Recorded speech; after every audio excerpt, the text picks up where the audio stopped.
Thank you. Okay, we will start. I know that Councillor Fontaine hasn't joined us yet. Maybe she is on her way.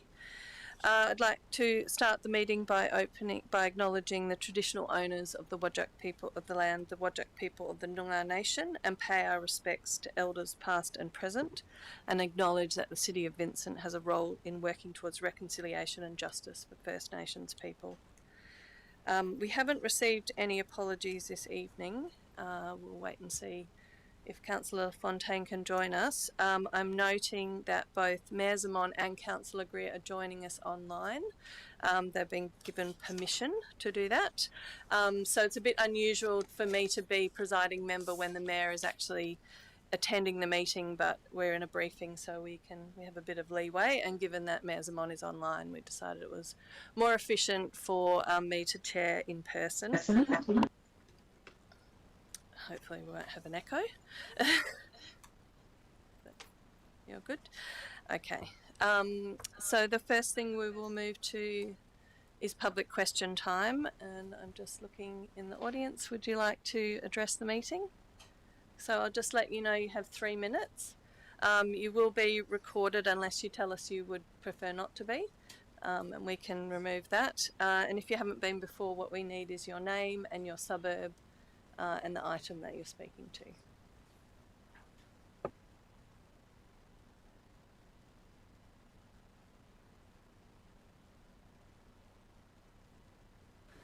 I'm just going to pause you for a minute. We don't seem to have your microphone on. Okay. Sorry. Is that okay? Great. Okay. So my name's Stuart Neal. I am a director at Slaven Architects, and tonight I will be speaking to Council in relation to item 5.1 on tonight's agenda. We understand that the members have been provided with copies of 2 documents today, the first being the Redemptorists' overall vision document for the monastery and church in Vincent Street, and the second being an illustrated summary of the overall vision relating to the application currently under assessment by Council. Excuse me, I'm terribly sorry.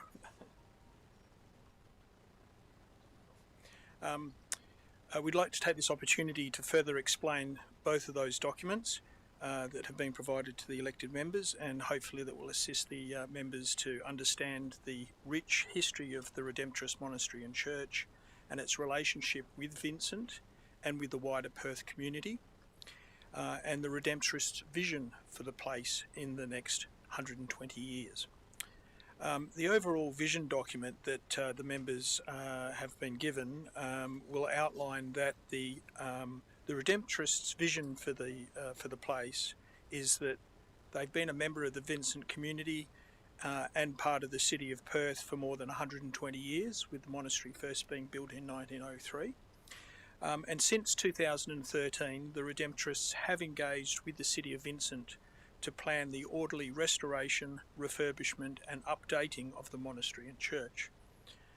Following previous approvals from the city, those works have been undertaken in stages, which have included stage 1, which was the re-roofing of the church and the monastery, stage 2, which was the restoration of the monastery exterior, including reconstruction of external verandas and cleaning of the stone masonry to the church and monastery, and stage 3, which is currently under construction, which is the restoration and upgrading of the public church. The significance of the monastery and the church is recognised with its inclusion in the State Register of Heritage Places, and taking the values that are identified in the adopted Conservation Management Plan for the place, the Redemptorist vision is to ensure that the grounds continue to be, as they call it, a lung for the spiritual and social well-being of the city. They very much see the place as being able to provide lungs for the city.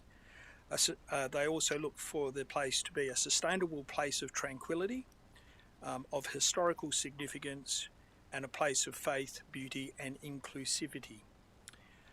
As stage 3 of the 12-year restoration process moves towards completion, the development application currently under consideration by Council incorporates 4 components of that overall vision for the place.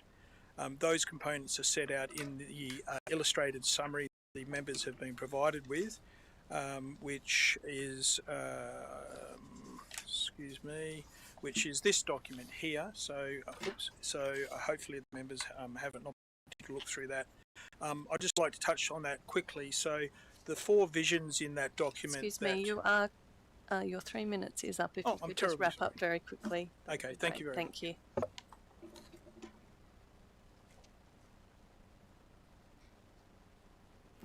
Would anyone else like to address the meeting?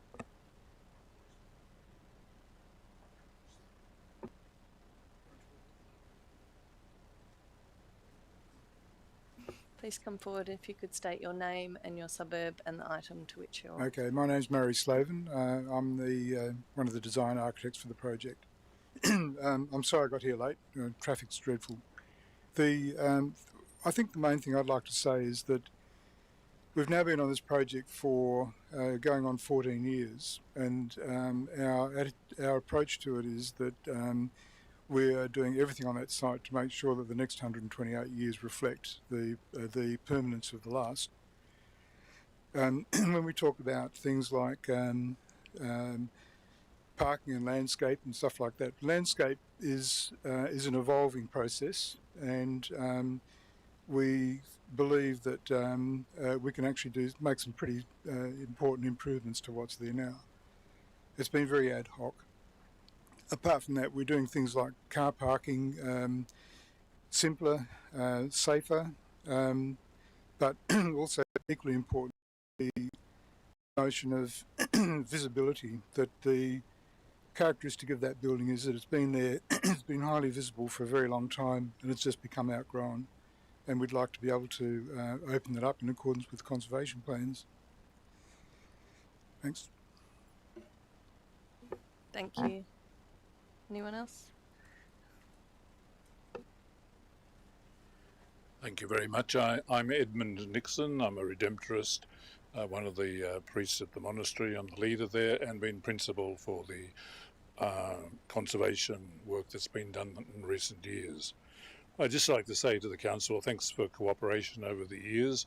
We first met with the council actually back in 2013, I think it was. So it's been a long process working there. The main point I'd like to share with you, we want to work with the city of Vincent, but even the city of Perth in the full sense. Ours is not a parish church. It's a church that's open to the whole city, both for religious purposes and other purposes where we can host the city for concerts or other things similar to that.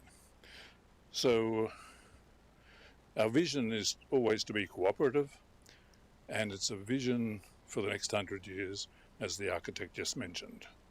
We're not thinking of tomorrow by itself, but the long-term plan.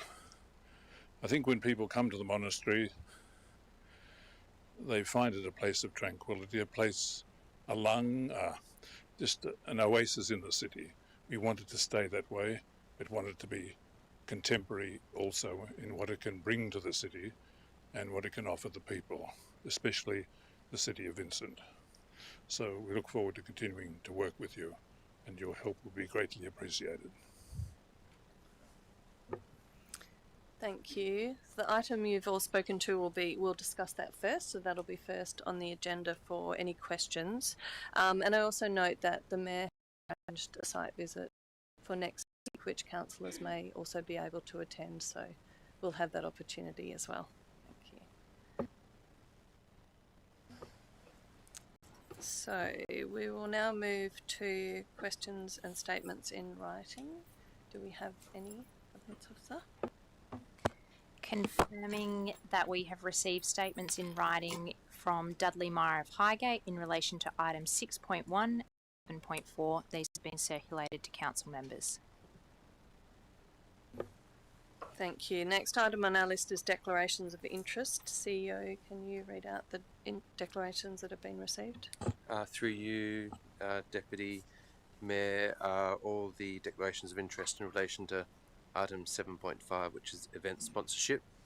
The first from Councillor Poulos in relation to Florida Athena Football Club, noting that Councillor Poulos is a life member of Athena has declared a financial interest. Deputy Mayor, you declared an impartiality interest in relation to that same item, noting that you're friends with one of the organisers of the events that applied for funding.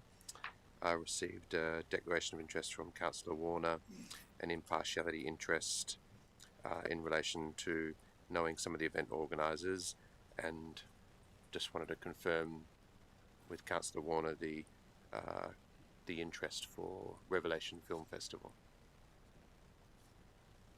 I'm a former employee of Revelation Festival, and there are legal discussions ongoing. Yeah. So that'll be a financial interest, and that's all I've received. Can I confirm that you're declaring a financial interest in relation to that item? Yes, I am. I signed a form. Wendy has it. Yeah. Thank you. Are there any other interests that council members would like to declare? Yes, Councillor Wolf. Thank you. I've also signed a form for that same item, noting that I met with one of the applicants a year ago to discuss the broad concept of one of the events, but had nothing to do with their funding submission or application. Thank you. And just confirming online, if I don't see you raise your hand, please make a noise because you're quite small on the screen if you have any declarations or questions as we go through the agenda.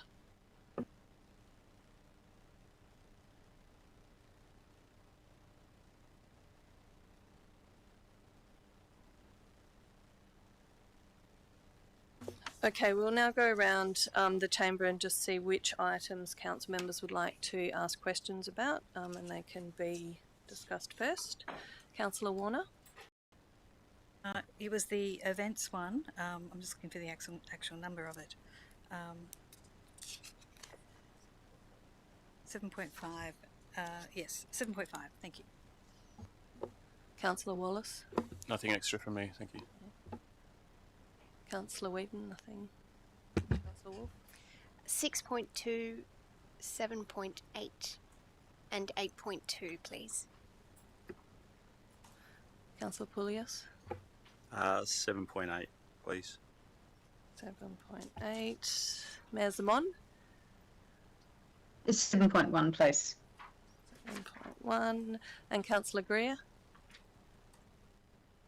Just 7.7. I don't think we've had that one already. 7.7. Okay, we will just work out.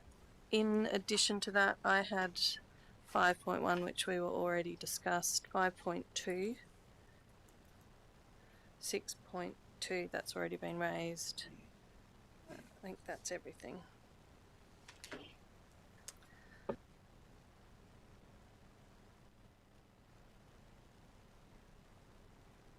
We will start with item 5.1, which is Vincent Street, North Perth, proposed alterations. If anyone would like to ask questions, and then following that we'll just go chronologically through the agenda. So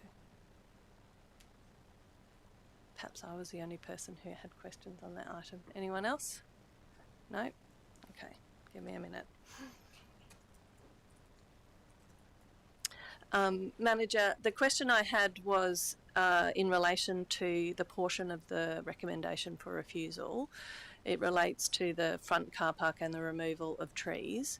Just wondering if you could outline the reasons for that recommendation as when seen as sort of separate components. So does the refusal rest on the removal of the trees or on the positioning of the car park or both? And just to understand that. Thank you, Deputy Mayor Castle. So there is, I guess, two components to that reason for refusal. They are interrelated, however, they would stand potentially as reasons of their own if one part of the proposal was supported and not the other. So the removal of the trees is an important consideration and forms part of our reasons for refusal. The proposition of car parking in front of the heritage building may also warrant refusal on its own had there been no trees impacted. Thank you. And was there any proposal discussed that didn't include removal of the trees? Yes, there was. So the city provided some potential options that could result in the car parking being included, the three, or sorry, not three bays, around those three trees at the front that would have allowed those trees to be retained. That doesn't necessarily mean that that is a position that we would have ended up being supportive of overall, but it was an alternative to try and exhaust all of the options that we could with the applicant. However, that wasn't adopted as part of their proposal. Thank you. And just finally, interested in part of the proposal is for inclusion of the temporary overflow parking area that doesn't require any physical works. I'm just wondering why that requires approval. Isn't it just people parking on the lawn? Good question. So it wouldn't need necessarily approval in and of itself. However, the inclusion of that temporary car parking, overflow car parking area forms part of the application insofar as calculating their car parking requirement. So the applicant is relying on those bays to assist with the overall car parking provision, noting that they don't need those bays all the time and only at busy times of the year. Therefore, it requires approval not because of any physical works, but because of the implications from a parking assessment. Thank you, that makes sense. Are there any other questions? Councillor Warner? Thank you. They're looking for the capacity to be sort of marked at 552, I think it is. Am I right in thinking that that capacity is only reached maybe twice a year? It's not an ongoing thing, it's maybe on 2 occasions per year? Through you, Deputy Mayor Castle, that is the understanding that we have, that it's likely going to be for 2 main events of the year. They're not necessarily restricted to only reaching capacity at those times, but it's anticipated there would likely only be 2 times a year, potentially, 1 or 2 more here or there, but typically just 2 major events. Thank you. Anyone else? Anyone on the screen? No? Okay. Thank you, Manager. We will move on to item 5.2. I had some questions, but would anyone else like to ask a question? Councillor Warner?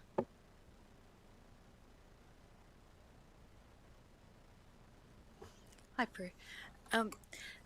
This is looking terrific, and I particularly noticed the Cancer Council's endorsement. I'm concerned though, do you believe we have the resources to actually fulfil this plan? I know that there are numerous occasions where people are flaunting it, and they need to be regulated, it needs to be policed, for want of a better word. Are we actually able to achieve that? Through you, Deputy Mayor. Good question. I think what the plan is designed to be a strategic level document, and the actions that will support those plans is something that we can consider on an annual basis, and we'll be reporting to Council on an annual basis on how we have delivered those deliverables in the plan. So where resourcing and or funding is, if it is limited in some capacity, we can be agile and flexible in respect to what we do to deliver those outcomes of the plan. So I think we're setting ourselves up for success in that respect, but also striving to, take things to the next level. Any other questions from councillors? No? I had a very minor question. In the community consultation table, we received 34 submissions, and then in the report we've detailed the organisational stakeholders that we engaged with, and I'm just wondering if that 34 includes them, or is that 34 members of the public or individuals who've given their feedback? Very happy for that to be in the briefing notes. I think I'll take that on notice. Thanks. Okay, we will move on. I think the next item that people had questions on was item 6.2, safe trading site at 62 Frame Court Car Park. Councillor Wolfe?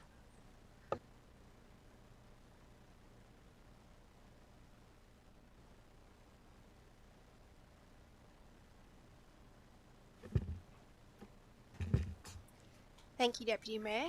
Couple of questions on this one, please. Firstly, thank you for bringing this forward. Wondering if there's been any engagement with WA Police in selecting and designing this site, please.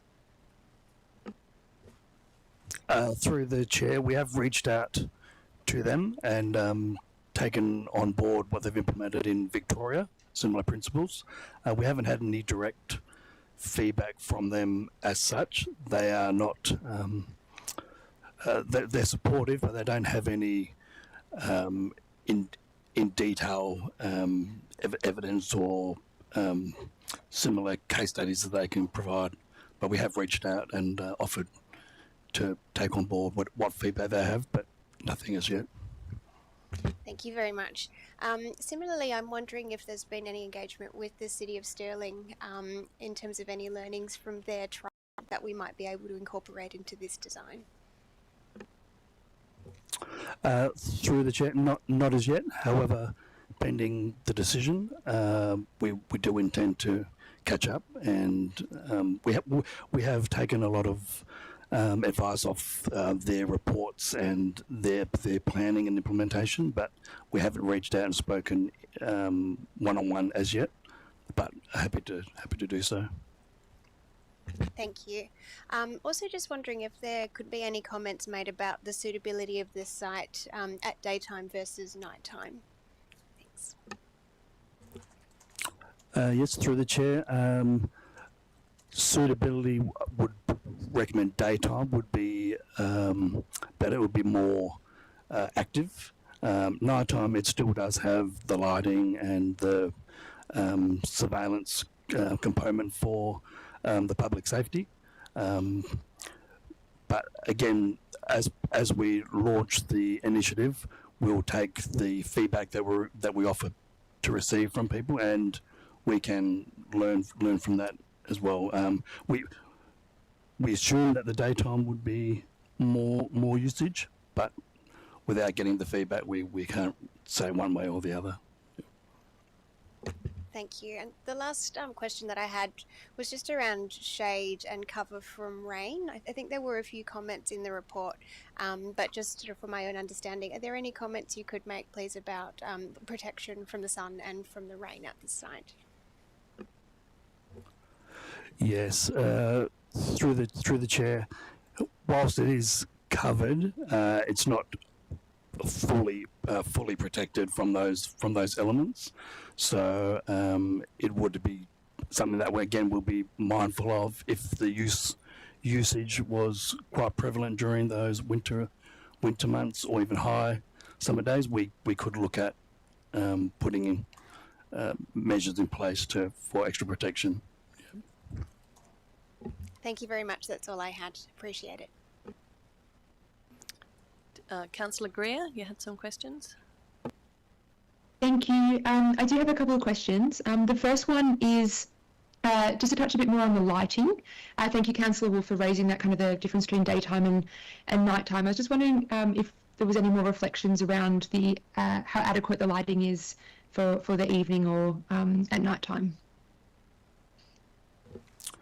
Through the chair, it is deemed adequate. It is used at night time by patrons, even whilst the coffee shop itself is not open. I believe it's still used by passerbys and other patrons. So whilst not lighting it up as much as a car park level, for example, where it's over illuminated, it is deemed adequate for this purpose. Excellent, thank you. And just I think the CCTV in the area would give people a lot more confidence about how safe the trading site would be. And I was just curious if the quality of the CCTV at night time would give people that safety if something went wrong, if they were trading in that area? Through the chair, yes, most definitely the quality of the cameras, particularly that one is a newer one, but we get a lot of requests through the Avenue Frame Court, car park around Hippie Club, etc. And all the evidence that we provide is very well captured. So, yeah, night, day, the vision is more than suitable. Excellent. Thank you so much for clarifying that. And I was just curious if we've spoken to any of the businesses about this in their kind of immediate proximity to the site. Through the chair, no, not directly as yet. Again, once a decision is made next week, we'll begin more advanced discussions and social communications to all those businesses that it's going ahead. Excellent, thank you. And just one more for the briefing notes, if possible. I was wondering if it was possible to get a more of a satellite image of the site, just to see where it will be. I know we've been given the map in the papers, but yeah, just not super clear from that of where people will be expected to stand and where the signage might go. If it was possible to get a more detailed map. Through the chair, yes, that's something that we've been working on already with our marketing team, so we can have that for the briefing notes. Great, thank you, Deputy Mayor. That's all my questions. Councillor Wolf. Thank you. Just following on from Councillor Greer's question there, if it does already exist and has been prepared, would it be possible to get a sketch of what the actual design of the site would be like in addition to the location on the map? Through the chair, yes, we can send that at the same time. Thank you so much. Thank you. I have one question. It's just in relation to the signage. I'm just wondering if any, if you could consider, or whether it's already been planned, to include in that signing some instructions for people if they do have a safety concern or something does go wrong. So, for example, the numbers for the police and rangers, and whether there's any resources that are available that could also be linked to from a QR code around safe trading and how to keep yourself safe in those particular sorts of circumstances? Through the chair, yes, that is currently on the design. I'll check definitely the who to report to. Well, we need to make it very clear that any safety issues are reported direct to police. It'll be good for us to be notified through the QR feedback form. However, we try to stress that it is not a live monitored site, so anyone that does feel unsafe or experiences any of that sort of activity, is important they contact police direct, but that messaging will be on there. Yeah. We will move on to the next item that was raised, which is 7.1. Someone had questions on this. That was me, Deputy Mayor. Okay. So I had a question in relation to the B Park Centre operating deficit. It said we've got a current deficit of 364,000 against the year-to-date budgeted deficit of 21. Can I get an idea of what is contributing to that deficit? I'm particularly keen to know whether that's purely operational or if it's actually also the any sort of capital expenditure that we've had to undertake. And the second thing is, can I get an idea of whether it's anticipated that by the end of this financial year that might even itself out? So is this an issue of just timing or something like that? So just trying to get a better understanding of that, please. Thank you, Mayor. Through your chair. The deficit is including non-cash items, so depreciation. Now, currently there is a bit of a deficit based on employee costs, but that is because of timing. As winter months roll in, those costs will hone back, and we anticipate annually we'll be in a good position. If you do see the operating activity excluding non-cash, Beauty Park is in $1.1 million in surplus. Along with the capital projects, they should be in a position of a surplus by June this year. Okay, so just to clarify, so it is intended that it will smooth out by the end of the financial year. So I just want to confirm that, yes? That is correct. Okay, and so I suppose that then raises a question for me, that because obviously seasonal employees is foreseeable, So I'm just curious about the figure against the year-to-date budgeted deficit. That's why. That's all. I mean, I'm glad it's going to even out, but it's an enormous amount of money they're talking about. But about 340,000 more than was budgeted. So that's why I'm trying to get just a bit of a handle on that. True. So was Sorry, Mayor Zaman, I can't see you properly from where I'm sitting, but please do continue with the question, or do you want me That's to okay. I respond look to your incredibly comments? good. Yeah. And so what I want to, basically, you're talking about seasonal employees, but I'm saying that surely that would have been that would have been something that could have been predicted. That's why I'm just trying to get an understanding of the disparity. Like I say, pleased to hear it's anticipated it's going to even out. Still trying to get an understanding of why there is such a gap.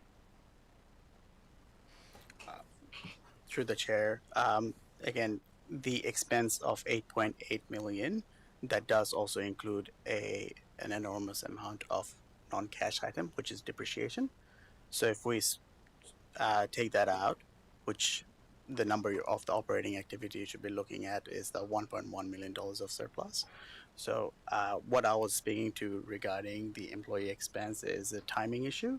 However, if we take that and phase it out over until June, that will balance out. So that's $364,000 in deficit. That number should change as well, and your operating surplus should come back to somewhere around $1.6 million.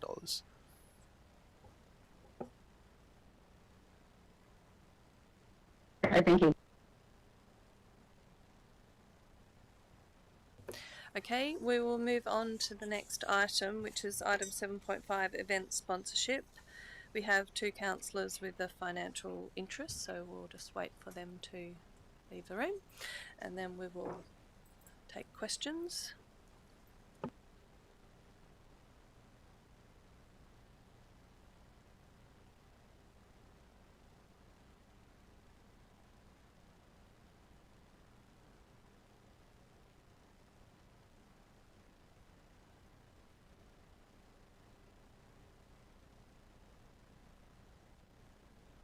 It'll be like watching a tennis match as you answer questions. Do any councillors or the Mayor have questions on this item? Councillor Wallace. I do. I will go Councillor Wallace, then the Mayor, then Councillor Greer, if that's okay. Thank you, Deputy Mayor. Yeah, I had a question around the proposed funding for Revelation Film Festival. So I'm aware that a couple of other organisations like Screen Australia and ECU have previously provided support but have withdrawn their support this year. I was just wondering if the city had any awareness of the reasons for the withdrawal of that support and any similar concerns in providing this funding. Thank you. Through you, Deputy Mayor, no, we haven't been informed that that's the case, and we haven't got any similar information. Thank you. I appreciate that we're a long-term funder of the festival, but it doesn't strictly meet our criteria on several fronts, including for the event to be free or low-priced. I think we've had some discussions over previous years about the appropriateness of ongoing funding for the festival and a potential reduction in support for it over time. Is now an appropriate juncture to make such an adjustment in your view? Through you, Deputy Mayor, we've assessed each event application based on the event guidelines and the criteria, and Revelation, as all the other events, met the criteria in line with the classification ratings. So we have no reason to change the guidelines. Therefore, the event application met the criteria. Okay, thank you. Nothing further. Mayor Zaman. Thank you, Deputy Mayor. Look, I have a question about the in-kind support that's being offered. I've noticed that in-kind support has been proposed to go to the Perth Pre-Loved Market, the Perth Bears activation, Storm versus Sea Eagles, and the Perth Design Week. And I just wanted to get an approximate idea. I'm happy to take this in the briefing notes, but can I get an idea of the general quantum that will constitute how in terms of funds with those three items as well? Because even though it's not constituting part of the 250,000, I know that it's still making a point of supporting three more community events. So I'd like to get those figures down if that's okay. Yep, through you, Deputy Mayor, we can put a dollar value on the in-kind waiver of fees that are appropriate to each of those venues, and that we can provide that in the briefing notes. So I don't have that information to hand. What we don't have is a dollar value to marketing support and some of the other elements of support that we provide, like ranger services, parking, and that would be dependent on each individual application. So we can provide a bit more detail around each of those events and what the in-kind support would look like in the briefing notes. Thank you. Deputy Mayor, can I just confirm that I don't need to get exact figures, even if it's just where you can quantify it, such as the waiving of fees, that would be helpful. But I'd also just to generally get an idea of the other costs, because I do know that things like ranger support, that sort of thing, is actually quite it's quite a generous contribution by the city. So it'd be useful to get an idea of what that breakdown looks like, please, if that's okay. Thank you.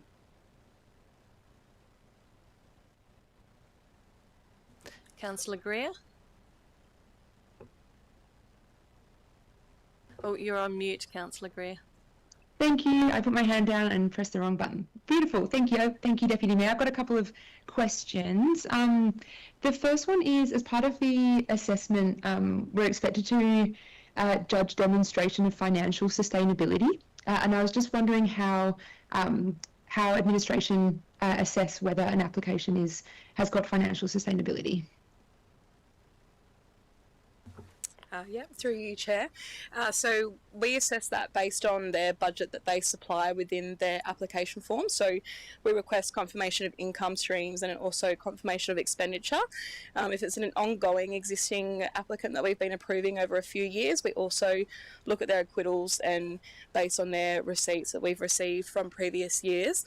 And at the moment, that's all we request for within that application. We take it for face value with what they've supplied us. Thank you. And this one might be more so for the briefing notes, but I was hoping to get a bit more understanding in the table in the recommendation, kind of for each item, which ones are free events, which ones are paid events, how we classified them small, medium and large. Like, I appreciate that's in some of the info further down, but it would just be awesome to get it in a table. And then, yeah, for those ticketed events, just to make sure that they are low cost, if we can get some information on the expected ticket prices as well, that would be great. Through you, Deputy Mayor, yes, we can supply that in the briefing notes. Thank you. Thank you. That was great. all my questions. Are there any other questions, Councillor Wolf? Thank you, Deputy Mayor. I've got a really detailed question about in-kind support, but I just wanted to be really clear on exactly what we're making the decision on. In the way that the recommendation is drafted, for those that have been recommended for in-kind support, am I correct in saying we'd make a decision about whether or not in-kind support is provided, but not exactly the specific nature of that in-kind support?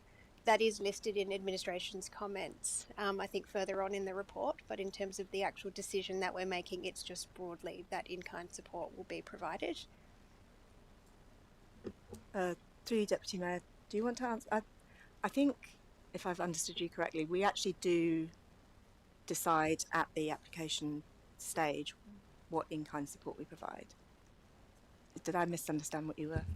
I think it's just, I wanted to clarify the way that the recommendation is written. It's that council approves the amount for event sponsorship as follows, and then the table just lists in-kind support next to those 3 or 4 that have been recommended for in-kind support only.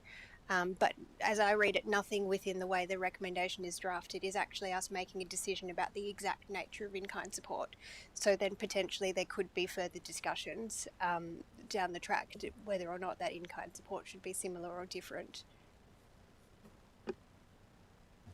Through you, the Chair, I think if my understanding is correct, we put that in-kind support as a recommendation of approval because there is still a monetary value attached to that decision. It's just an internal kind of transfer or commitment that the city makes. So in terms of, you know, hiring a venue, to us, when we assess the application, we're still providing a financial support to them to waive a fee, which is essentially a cover that we help to put on their event, which is they can obviously re-budget into their application.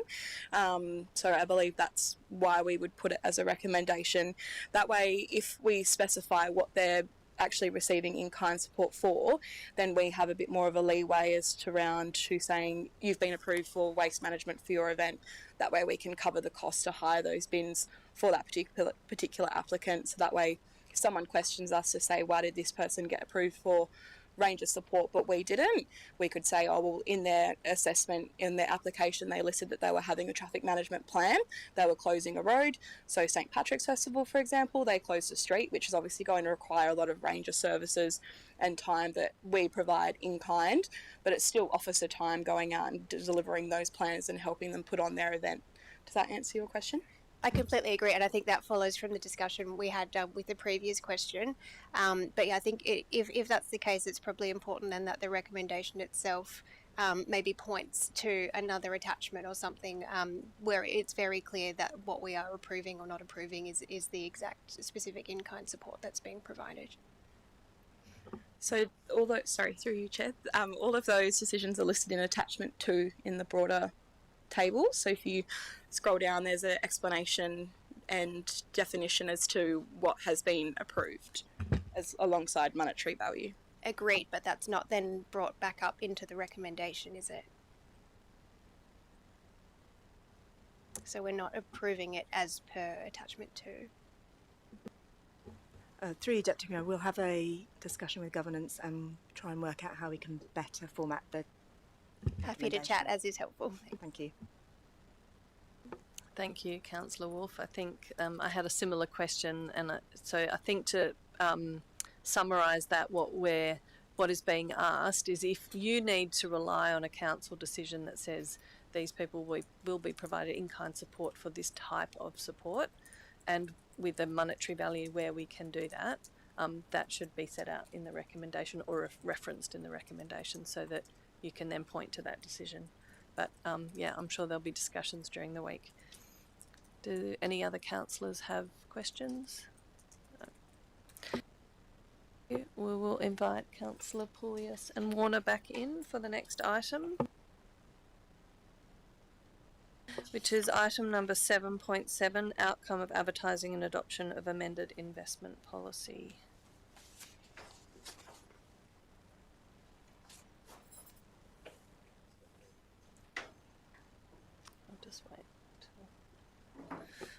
Councillor Gree had a question.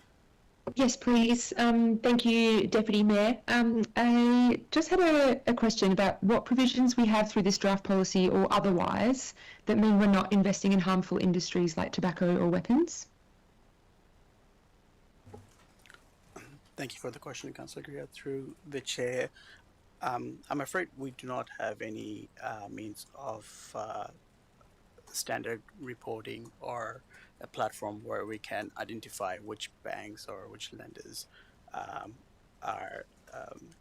have tobacco or war money supportive. So we cannot report on that because we just do not have the means to or regulatory bodies to report that yet. Okay, so the problem with that is that the information doesn't exist in a format we can use rather than our willingness to do that? That is correct. Sorry, through the Chair, that is correct. Thank you for that information. That's appreciated. I just wanted to come to with point 15. We've got the title of ethical, environmental and social investments. And I can see how in those dot points that follow, we're very clearly stating the preference for non-fossil fuel or non-carbon intensive industries. I was just wondering how those dot points would guide us more for the ethical or social investment component of that title, or is there anything more we could put in those dot points to offer some guidance that our preference would be for ethical or prioritise social investments? Through the chair, that is a very good question. We'll take that on notice and include that in the briefing. Yeah, that would be appreciated. Whether we can just put, I understand that we can't hold ourselves to it as we've got the next dot points down, but it would be great to demonstrate that in those dot points if possible. Thank you, Deputy Mayor. That was all my questions. Councillor Wallace. Thank you, Deputy Mayor. I guess how much work has administration done to, investigate the availability of information, like whether banks are investing in weapons or tobacco? I guess I did a quick Google. There is the Responsible Investment Association of Australasia. That seems like an organisation that might provide information like that. Could you potentially take a question on notice to do a sweep of available information sources for this? Through your chair, we'll take that on notice. No other questions. We will move on to item 7.8, which is the tender for Christmas lights installations. Any questions? Councillor Wolf. Thank you, Deputy Mayor.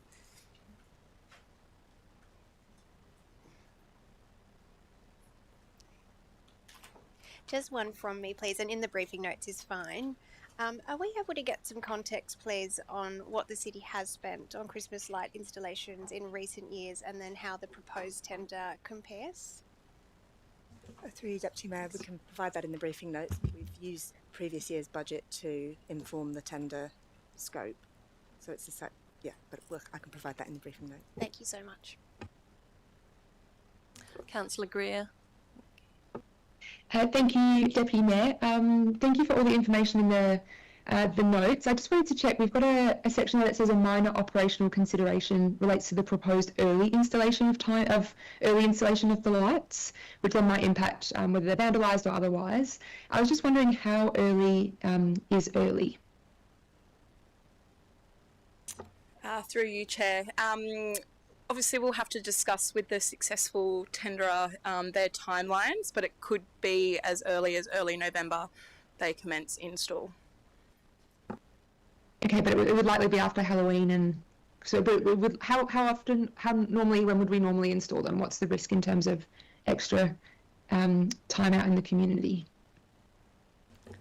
Through you, Deputy Mayor, we would ideally like them to be installed at the beginning of December when they're turned on. We have requested in the past that they install them but don't turn them on. But with the suppliers now, they seem to be supplying more and more local governments, and they have to stagger the installation schedule. So we seem to be the ones that get them the earliest. But I think we'll definitely try and push back on that so that we can get them installed as close to December as possible.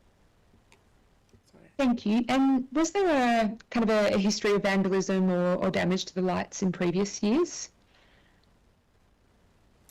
Through you, Deputy Mayor, we have had lesser issues in previous years than we had this last Christmas, but the company who we used reported more vandalism last year than any other year across all local governments. So there doesn't seem to be a particular reason for that.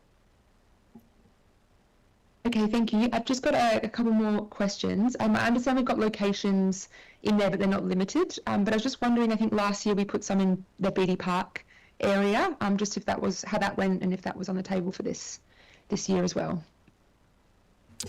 Through you, Deputy Mayor, we haven't decided on the locations. We try and move them around every year, obviously focused in areas where there is electricity supply and where installation is feasible, practical, safe.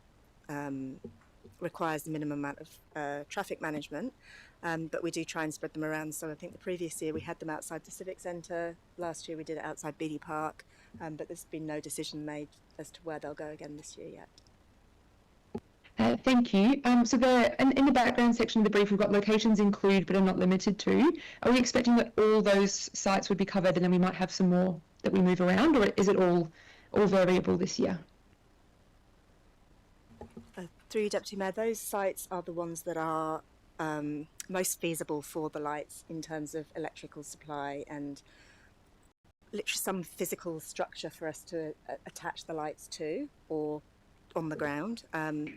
So it's likely that the lights will be in most of those locations. I suppose it's the admin building and the library that are up for discussion most. But it's the number of lights, the number of decorations that we would have in each of those locations that hasn't been decided yet. Okay, thank you. And my last question is just to make sure I understand correctly. So my understanding is respondent 3 was the most expensive. However, that they also would spend the most on the lights and there's less on administration fees. Is that correct? Correct, yes. Great, thank you. That was all my questions. Mayor Zamon, you had your hand up before. Do you have a question or you're good now? Well, not. Can I say Councillor Greig actually covered off a lot of what I was going to ask about? I'll just simply make the comment that following on from the fact there was increased vandalism over in Mount Hawthorn. Mount Hawthorn has got quite a significant amount. Just noticing that William Street, the bottom of Beaufort Street, World Square, Lord Street, East Parade, all round Wundoorlia, that entire stretch of Vincent, it hasn't got anything. We do have Mary Street Plaza, but there's a huge number of people that live right across as well as being entrances. I'm just saying that I understand we cannot give everybody all the things we want all the time. I'm noting that parts of Vincent certainly get a fair bit.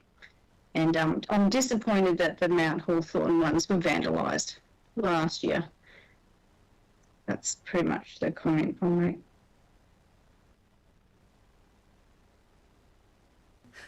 And we'll just say, is it not at the end? So it's a question. Councillor Poulias. Yeah, I think Councillor Wolf asked this question, but yeah, I'd just like to know in the briefing notes how much have the Christmas lights cost the city over the past 3 years in each year, and who was the provider, and is this year's scope in line with the previous years in terms of areas, the amount of areas we've installed the lights in, and yeah, just to get a bit of an understanding. And that was all from me.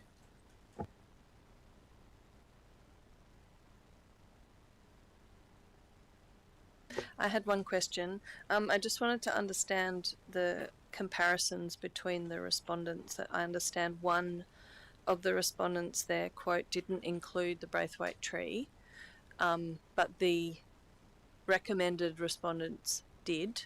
So would it be correct to say that if you went with a respondent who didn't include that, that would then incur an extra cost, just in terms of how that's compared? Through you, Deputy Mayor, yes, that's correct. We did put the Braithwaite tree as a requirement in the scope as well, so they failed to.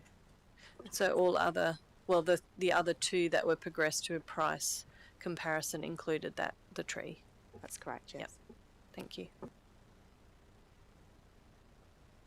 We will move on to the last item, which is 8.2 Information Bulletin. Councillor Wolf.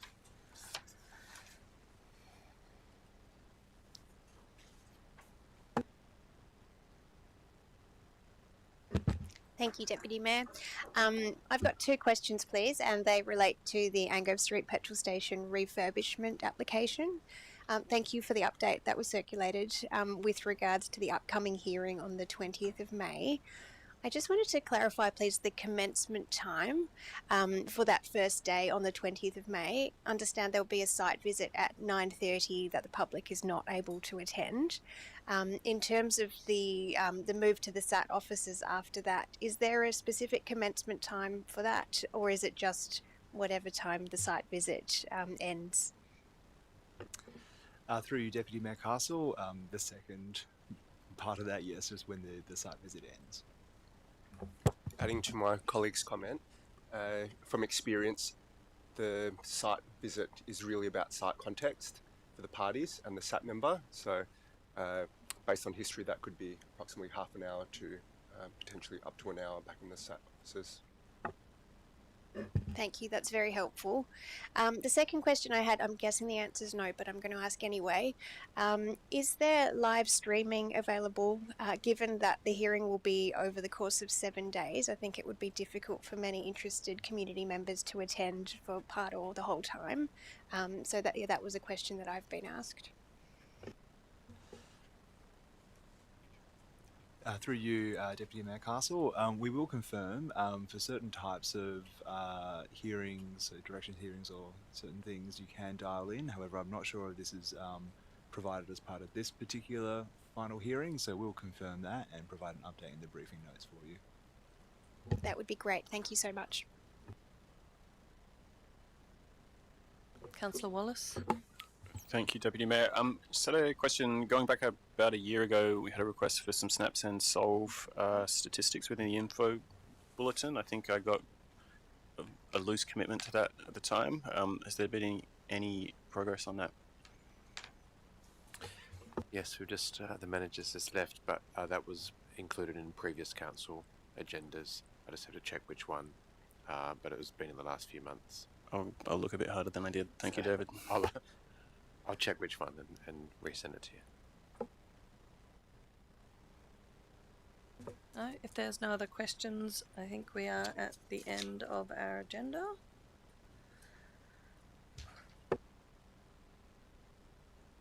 Okay, we can close the meeting at 6:52 p.m. Thank you, Mayor and Councillor Greer. We'll see you next week. Good night. See you next week.